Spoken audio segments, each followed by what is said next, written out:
Thanks for having me. My name is Larry Santoyo.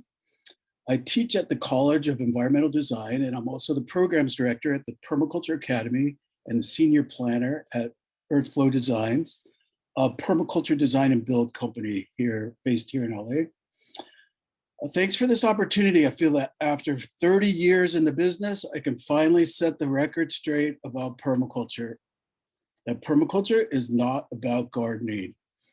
Despite what you may have been told, despite what I may have told you before, permaculture is not about gardening. And with that revelation out of the way, we can go on to the next slide.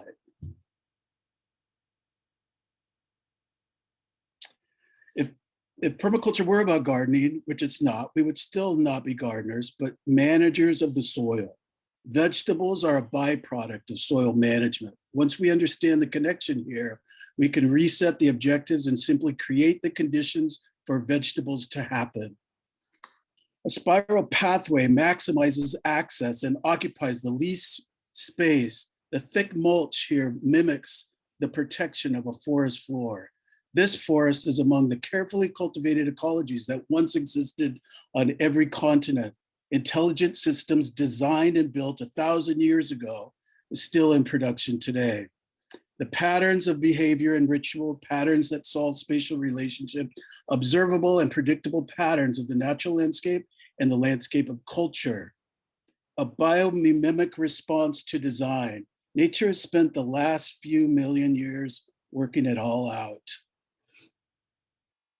The evidence of equity is that all life is created in the gradient between extremes. It's the diversity of responses to change that enables the ability to adapt, that allows us to advance.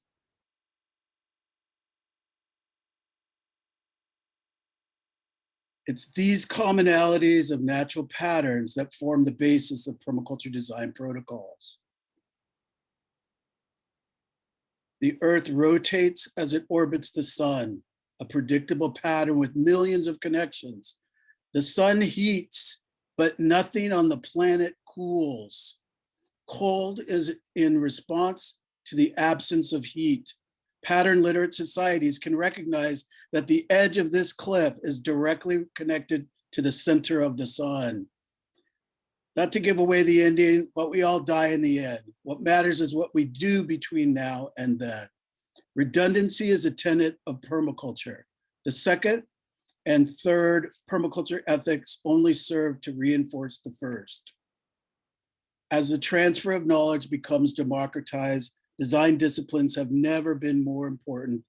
A new generation, a new regenerative culture emerges who want to build without waste, grow without poison, and live with an abundant future in mind.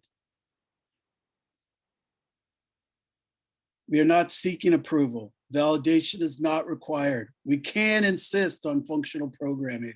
We can just flat out refuse to design stupid shit any longer. Let's acknowledge the insights of the Aboriginal and that the wayfinders of the seas. Let's admit that they were smarter and braver than we. Let's pass on a gratitude for the keepers before us who had the presence of mind to save the seeds.